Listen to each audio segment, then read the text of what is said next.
So today we are going to be doing a tutorial on going tubeless.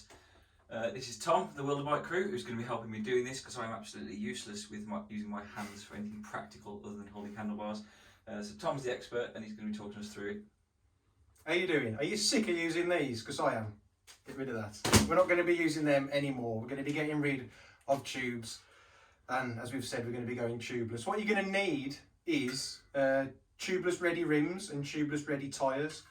With a tubeless ready rim, what you'll want to see is tubeless tape already on there. If it's not tubeless ready, you'll know because there's no tape covering it for a start, but you'll also be able to see those little pockets there where the spokes go into underneath. So to do that, you're going to want to get some tape. Gorilla tape's good for that, like 2 centimetre Gorilla tape. You can pick that up from B&Q for next to nothing, that's as good. You can get some rim tape made by, there's loads of people that make rim tape, but it's about 15-20 quid a roll. So for a fraction of the cost, get yourself there in B&Q and get some Gorilla tape to tape that up. Tubeless ready tyres, what you want to look for on there is the tubeless ready logo or something to that effect. Manufacturers will have their own little quirk on there, but basically something that says tubeless ready or no tube, something like that, so look out for that. So for the job, you're going to need a bucket of soapy water, warm preferable but not essential. Some cleaning fluid, ideally isopropyl alcohol, which you can get off eBay or Boots, Chemist, those sorts of places. It's basically 98% alcohol. For cleaning, you're going to need a track pump. Track pump right there. We'll talk more about the different ways you can inflate it a bit, but yeah, we're just using a standard track pump today. You're also going to need some tubeless ready valves, which you've got there. You got your hands on there. You're going to need some tubeless sealant as well. We've got Stan's no tubes, which was the first tubeless sealant on the market. A syringe with a surgical tubing on the end with a 5mm internal diameter, and some, what are they called? Things to get your tyres off. What they called? What they called? Tyre levers. So your first step is just give the tyre a good old check over. If you're going from a previous sealant onto another sealant, you might have some old sealant that's gone off in there. Give that a good clean through, give your tyre a good inspection, as well as the rim. I've got some isopropyl alcohol here, which is basically 98% proof alcohol. Well, you can use it to clean your braking surfaces as well. It's a good liquid, it'll go on there, it'll clean, and then it'll evaporate as well afterwards, so there's no nasty little bits and pieces left in there. So I'm just going to give that a good old spray out, a good dry wipe down just. Give that a spray in there and just give it a good old wipe down. These are pretty new tyres anyway, so there's not really much we need to watch out for. We just need the cleanest sort of working surface that we can get. As you can see, that's starting to evaporate already. And that's nice and clean inside. So this next bit, we're going to use our soapy water and our brush. And all that's going to do, with loads of fairy liquid in there, or whatever washing up liquid you've got, we're just going to wet that bead there on the outside of the tyre. That little bead there, because that's just going to help it pop onto the rim in a second when we inflate it. So first we're going to pop in the valve, and what you got here in the bag that came with it is you've got the tubeless valve itself with the stem in there. Obviously you've got the valve cap there. You've got the external locking nut. There's an O-ring that will go underneath that. And that little fella there is a stem remover, and I'll show you how that works in just a second. So with these ones, they're ideally suited for the rims. Obviously they came with the rims with the bike, and they're going to fit perfectly in that channel there. You can get all different sorts of shapes and sizes if you're shopping for them, but that one is how it goes in there. So just get the best fit you can for your wheel and for your rim. But these ones came with the rims, as I said, and they're perfectly shaped for it. So that pops in there. Your little O-ring there goes underneath.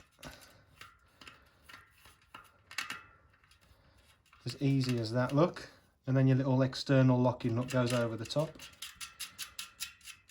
And you want to get it on hand tight, and then just a little bit more pushing on the internal part there to get as much of it outside of that rim as you can, and get that as tight as you can with just your hands. You don't want to be getting any sort of pliers on it or any sort of wrenches just hand tight as much as you can, and that should hold it.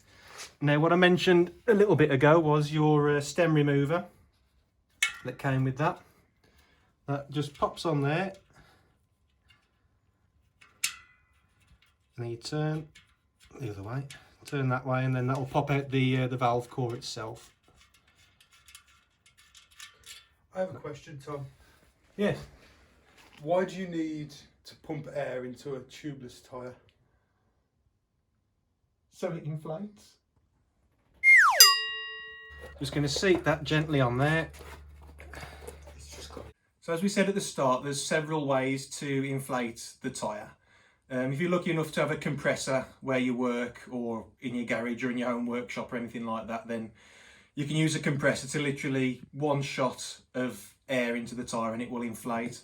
You can get a track pump, which is pretty much like this one, but it's got a reservoir attached to the side, and what they do is you can pump away at that, for argument's sake, put 40 psi in the reservoir, hit a switch, and again that just shots the air straight in.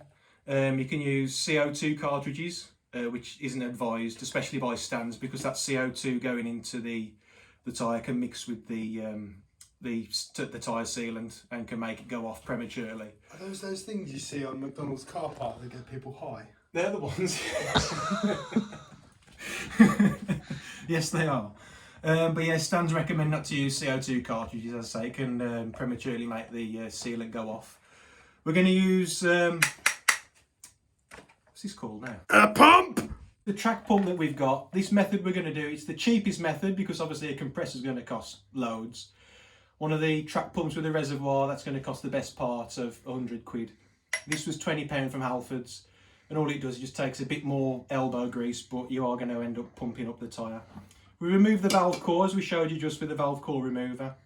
We're going to attach the pump, and then it's just a case of inflating the tyre. As I say, it's going to take a bit of pumping. What we're listening out for is that characteristic ping onto the rim.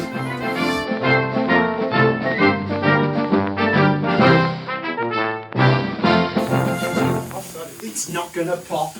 I can hear it gonna pop. It hasn't even got 10 psi in it. I think that should have done it. Yeah, the air's coming out there purely because we've got the valve core removed. We're going to take that off now and all the air will deflate. Nothing to worry about, but now your tyre is completely seated on that rim. There's going to be no leakages when we put the sealant in just a second. For the next bit, we're going to use our Stan's tubeless sealant, and obviously consult whatever sealant you've got. Stan's, they recommend for tyres 1 inch to 2.4 inch, 60 to 90 millilitres of sealant to go in. Bicycle tyres between, put my glasses on, 2.5 and 4 inches wide, 90 to 120 millilitres. These tyres are 2.6 inches wide, so we're going to go for the full amount, 120 millilitres in each tyre. 120 mil isn't going to fill that tyre up. No? What? Does it expand? No, it's just like it constantly rotates in the tyre. As the tyre's going round, you run over a thorn, and it'll it's like a scab. If you end up cutting yourself, all the blood will come to the surface and form like a scab. That's what the sealant does in there. Here's me thinking it was like expanding foam. I'd have just shoved expanding foam in mine. Go do yours. Look, there's yours. Go get some expanding foam. We'll fill yours and see which one works better. So we're going to go for the 120 mil. The syringe I've got goes up to 60 millilitres, so obviously we're going to put 2 lots of that in there. Give it a good shake up, because otherwise you'll end up with all the suspended particles at the bottom and a load of milky, watery stuff at the top. So give it a good shake up so all the particles in there are in with the liquid. What we're going to be doing is what they call the dry fit. We're going to be injecting the sealant straight in to the tyre like that, to the valve. You can do what they call a wet fit, where you leave one side of the tyre off and pour it in, but that's very, very messy. This is the easiest way to do it if you can get your hands on a syringe. It is a little bit messy, but it's not half as messy as the wet fit that we mentioned earlier. So again, that's that 5mm internal diameter tubing that we're using there. The tyre's correctly seated onto the tyre. We're just going to inject that in there. There's one. Magic. Magic. Give it a little squeeze, get it all in there. Take it off. We'll go for round 2. Another 60mm going in. What have you done? I didn't know you'd do that. I'm so sorry. You're squirting it in and you're squirting it out. It's like milking the teeth. Luckily, we're putting the maximum amount that Stan's recommending here anyway, so we've got plenty to spare in there. And again, if you're doing it with the non-tubeless ready tyres, just stick a bit extra in there anyway, because you are going to get some seepage out the sidewall, as we've said. So it's 120mm more or less in there right now. We've had our valve core removed. We're going to stick the valve core back in there. You want one of these valve core removers because over time these do get gunked up a bit. So every couple of months you want to take this out, give that a bit of a clean in there, give it a poke through with a zip tie, something like that, or a bit of a stick, whatever you've got lying around in your garage. We're going to stick. Stick, you know what I mean, like a nice clean stick. We're going to screw that back in there, and then we're going to tighten it back up with our little mate here. Put that on there, just go around, just hand tight, nothing too much, and then tighten it off a second, and then we'll give it a bit of a slosh round, and we'll inflate it again in a second and give it a good old coating. I'm learning, you know.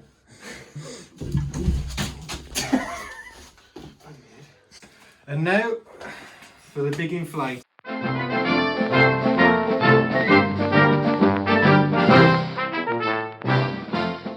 That was one hell of a pumping session. What we got there, got up to 40 psi. You might hear a bit of air escaping, just give it a good old slosh round. So that one's sealed itself up now, as you can hear. No problems there. We've done the front one as well.